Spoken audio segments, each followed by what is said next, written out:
Sebenarnya masalah tiga serangkai ni tak sesusah mana pun nak dikawal kalau kita tahu caranya. Tapi itulah, ramai yang terlepas pandang punca sebenar sampai bacaan darah tinggi, gula dan kolesterol makin susah nak stabil.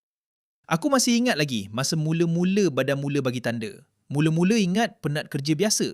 Tapi lama-lama kepala selalu berdenyut, belakang leher rasa tegang, badan cepat letih dan bila pergi cek, rupa-rupanya bacaan darah tinggi, gula dan kolesterol semua dah mula naik.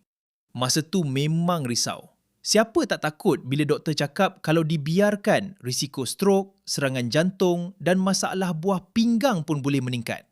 Nasib baik aku jumpa jus Ratu Pari. Apa yang buat aku yakin jus Ratu Pari menggunakan ekstrak bunga maharani bersama campuran herba terpilih. Ia juga didaftarkan di bawah sijil perakuan perkelasan makanan KKM dan dihasilkan di kilang GMP bertaraf mesti. Bunga maharani ni bertindak sebagai diuretik semula jadi yang membantu menyingkirkan garam berlebihan dalam badan dan menyokong tekanan darah yang lebih terkawal. Sebab itu ramai yang amalkan jus Ratu Pari sebagai ikhtiar untuk bantu kawal tiga serangkai. Lepas aku amalkan secara konsisten, kepala dah kurang berdenyut, belakang leher dah tak setegang dulu dan badan pun rasa lebih bertenaga.